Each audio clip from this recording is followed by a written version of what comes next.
They say the ocean holds secrets, stories whispered on the wind, carried by the waves. But sometimes, those secrets don't stay out at sea. Sometimes, they creep into the houses along the shore. Welcome back, horror fiends, to another chilling tale. Tonight, we're diving into a story that'll make you think twice about that beach getaway. A story about a house, a stranger, and a night that changed everything. Let's begin.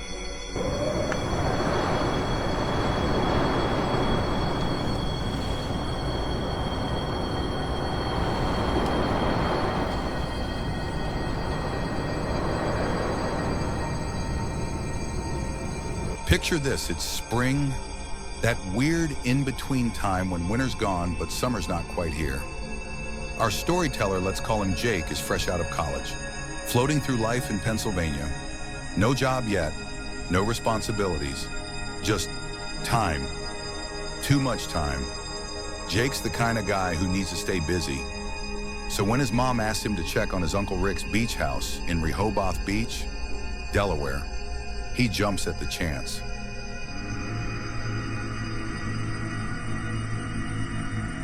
It's a 2-hour drive to the coast. Nothing crazy. The house massive. The kind that holds Jake's entire extended family every summer. 25 people. Board games everywhere. And way too much drinking. But this time, Jake's alone. He pulls up late in the afternoon. The sky bruised with clouds. The neighborhood's quiet. Tall beach grass swaying in the breeze. Inside, the house feels wrong. No laughter, no clinking glasses, just silence. Jake runs through Uncle Rick's checklist: faucets, breakers, windows. Everything's fine, but that silence, it's heavy, like the house is holding its breath. Jake decides to stay the night. Why drive back in the dark? Jake's used to crashing in a cramped third-floor room during family gatherings, but tonight he's got the whole place to himself. So he picks the master bedroom on the second floor.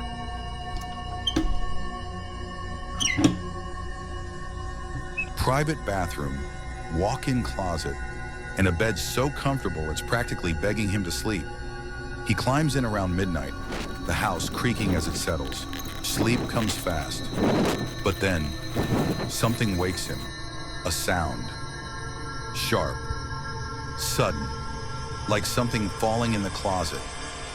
Jake's heart kicks into overdrive, but he's groggy, caught between sleep and fear. He cranes his neck, staring at the closet door. Nothing moves. He squeezes his eyes shut, willing himself back to sleep. But just as he starts to drift, another sound. It's coming from the closet. Jake's frozen, his body refusing to move. He squints, barely opening his eyes, praying he imagined it. He didn't. The closet door creaks open. Jake's paralyzed, not sleep paralysis. Not quite, but something worse. Fear so raw it pins him to the bed. Through slitted eyes, he sees it, a dark figure stepping into the room. It's human-shaped, but the shadows hide its face. It stands there, motionless, watching him. 20 seconds pass. Each one feels like an eternity. Then, silently, the figure turns and walks out. But here's the thing, it doesn't head downstairs. The footsteps climb up to the third floor. Jake's stomach twists. There's no exit up there, just a dead end. His mind screams at him to move, to do something. But he's terrified. What if the stranger's armed? What if he's not alone? Jake grabs his phone, hands shaking, and dials 911. Someone's in the house, he whispers to the dispatcher, barely audible. He locks the bedroom door and waits, every second agonizing. Red and blue lights flash through the windows.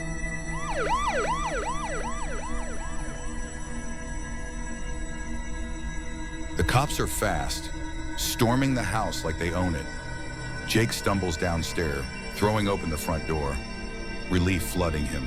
The police sweep every room, every corner, but when they come back, they say the house is empty. Empty. Jake's sure he heard those footsteps go up, There's no way out from the third floor. He begs them to check again. Uncle Rick, furious over the phone, backs him up. So they search again, more thorough this time. Jake follows, watching as they tap walls, check under beds, pull back shower curtains. Then, they find it. A third-floor window the room Jake would have slept in is unlocked. One cop steps onto the back deck, shining his flashlight across the property. The beam sweeps up, and there, on the roof, is a man. Bald, tattered clothes, eyes vacant. He's just sitting there. The cops cuff him and haul him down. They say he's probably homeless, squatting in the house for days, maybe weeks. But when they ask him questions how he got in, why he was in the closet, how he got to the roof, he doesn't answer. He just stares, like the world doesn't matter. They take him away, and that's that. Rumor is, Haman, that house still stands, quiet and empty. But some nights, when the wind howls just right, they say you can hear footsteps, upstairs, where no one should be, but Jake can't shake it. Why was that man in the closet? Did he hear Jake arrive and hide? How did he get in and the roof? There's no way to climb up there from the ground. Uncle Rick refuses to add security for reasons no one understands. And Jake, he's never gone back. And that's our story for tonight. Horror fans, if you've got a creepy tale of your own, drop it in the comments. I read every single one. Don't forget to like and subscribe and hit that bell so you never miss a scare. Until next time, stay spooked.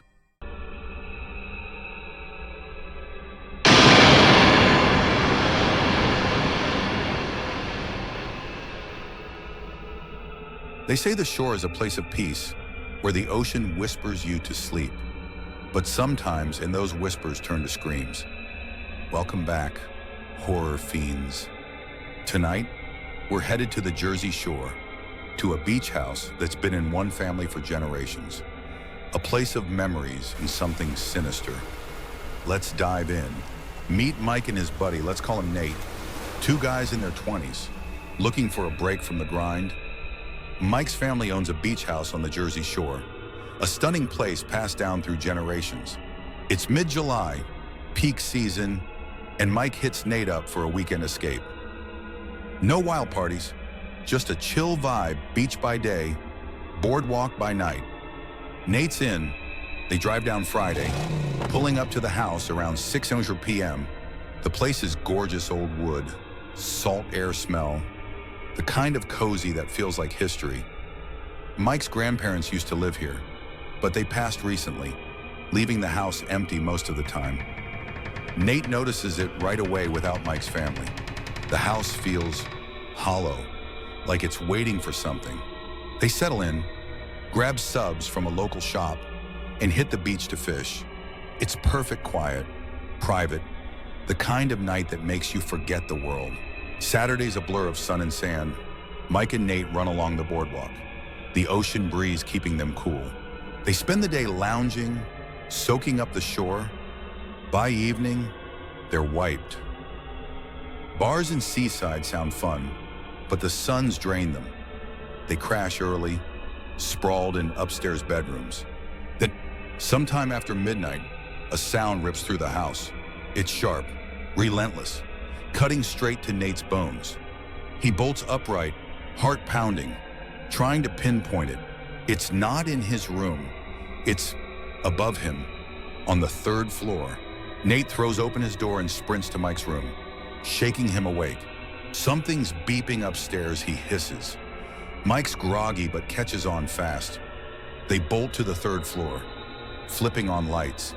The hallway's dark, moonlight spilling through a window. They expect smoke, flame something, but there's nothing, just that god-awful beeping. They search frantically as checking every room.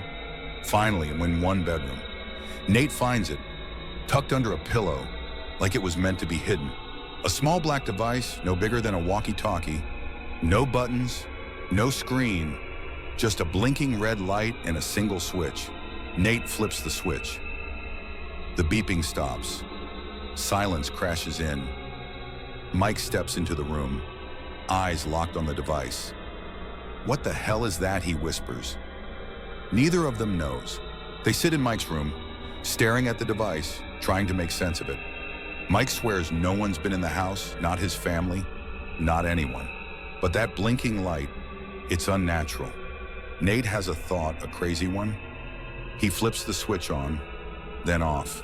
The beeping starts and stops. By hand. Someone had to flip it on. Someone else was in the house. Mike dials 911 while Nate barricades the door. They wait, every creak and gust outside sounding like footsteps. Finally, police lights flash. The cops sweep the house, and what they find? Every third-floor window is wide open. Beds flipped, drawers yanked out, the room with the device completely ransacked. But no one's there. No prints. No clues. The cops tell them to lock up tight and leave. Mike and Nate sleep fitfully, leaving at dawn. They never find out who was in the house. Rumor is, someone had been watching, waiting, flipping that switch to toy with them. The device, no one knows what it was. Mike's family still owns the house, but they don't talk about that night. They say the Jersey Shore is full of secrets, and some nights, when the house is empty, you might hear a beep, just once. From upstairs, sound effect single, sharp beep, followed by silence. That's our chilling tale for tonight. Horror fans, got a spooky story from the shore? Share it in the comments. I'm dying to hear. Smash that like button, subscribe, and ring the bell for more scares. Until next time, keep the lights on.